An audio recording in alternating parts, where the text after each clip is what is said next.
It's your boy, Jeb Wrestling, coming in hot with some wrestling news right here. So this is going to be a weekly installment every single Tuesday where I look at the hottest stories going on in pro wrestling right now. This is going to be like every Tuesday, like I said, minor stories, major stories, AEW stories, TNA stories, WWE stories, absolutely anything that you could think of is on wrestling news. This wasn't the hottest last 7 days of wrestling news, I'll be honest, but there was some pretty crazy stuff, including Bryan Danielson's AEW contract is expiring on August 1st. And I find this really interesting because All In, AEW All In, is happening in Wembley Stadium, I believe, on August 25th. Ah, choked on spit. And there, Bryan Danielson is supposed to face Swerve Strickland for the AEW World Championship. So I guess he's gonna work that match without a contract, which is pretty crazy. It always blows my mind when I see what like reports circulating, contracts expiring. Like AEW is a private company, and I think they've said that before. Not very private then if they said it. But it's just like it baffles me how they can go into a private company's like privateness and like still get that information. Like I don't know how they do it. There's some savvy minds on the internet right now. I'll tell you that.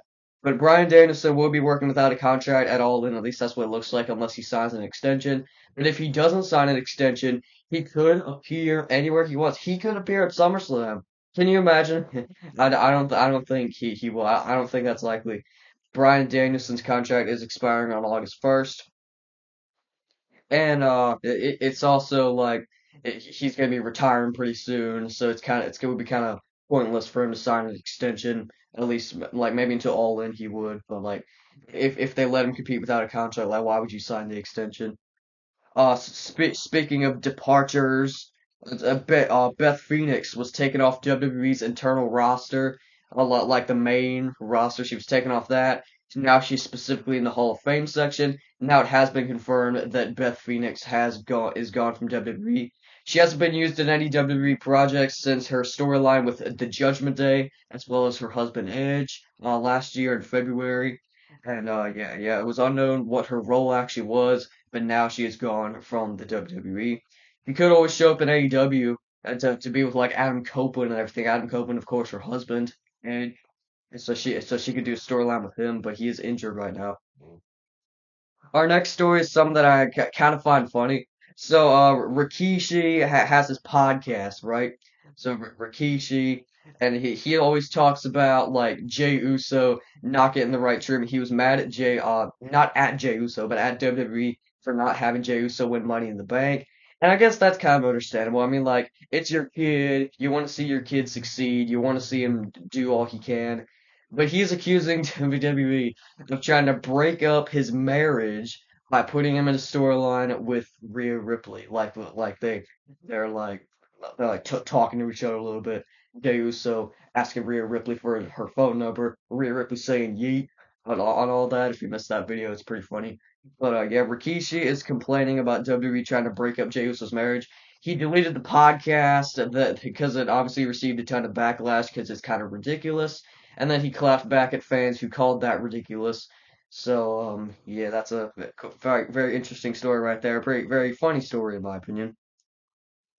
And speaking of funny, Drew McIntyre is one of the best assets in all of WWE right now. He's absolutely amazing, mostly on his character work as well as social media, because he posted a picture of himself and Jack Perry, well, like side by side, both smiling. And in the caption, he put, "It's a real photo. Cry us a river." So for those unfamiliar, at All In last year, Jack Perry was going to use real glass in a segment in his match with Hook, and CM Punk didn't like that. And then Jack Perry did it anyway. Went right up to the camera and said, "Real glass, go cry me a river." And then they fought backstage and everything. That is absolutely just awesome. I don't know how WWE let him do that. He did delete the post, but I have no idea like how he was able to get away with that. It's just absolutely amazing. That's why I love the storyline. It feels real. Like Drew and Punk, it feels like they hate each other. It feels gritty. It feels realistic. That's what I love about this storyline. There's taking like really real shots at each other, mostly Drew to Punk, and that's what I love about this storyline. A couple more stories coming in hot. Tony Khan, of course, the president of AEW. I think that's his role. Yeah, he's also the chief content creator of AEW. And he said like he's still like there's still kind of some animosity, kind of some competing still there with him and WWE, but still does say that he would like to work with WWE, similar to the Forbidden Door show that I booked a couple days ago. But yet Tony Khan still says that he would still like to work with WWE, and I would like to see that personally. I mean, like they've got to do it in a way where it's like one promotion isn't going to get jobbed out. They've got to have both promotions look strong. I feel like if they just jobbed out AEW or jobbed out WWE, which would be less likely to happen, I think that wouldn't be good. But if they were to do it the right way, then I think that has a lot of promise. But at this stage, it's kind of unlikely. I mean, like WWE has taken so many shots at AEW over the years. AEW has taken so many shots at WWE over the years, and like, would you work with another promotion who takes shots at you, brings you up? I don't know, but it would be amazing to see. And then the last story today is one that I'm not reading too much into, but I hope it eventually happens. Triple H was in an interview. I forgot who interviewed him. I'm terribly sorry, but Triple H was in an interview with some dude, and he said he is open to talking with Brock Lesnar about a return. Brock Lesnar. He's probably like at his house right now, probably watching like his son play like sports or something. That's what Triple H said at least. And yeah, I would love to see Brock Lesnar back. Obviously, at this stage, like where we are with like the lawsuit, Brock Lesnar wasn't mentioned directly in it, but he was hinted at it.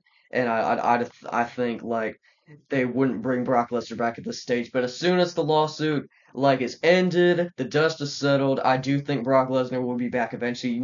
It's just something that takes time.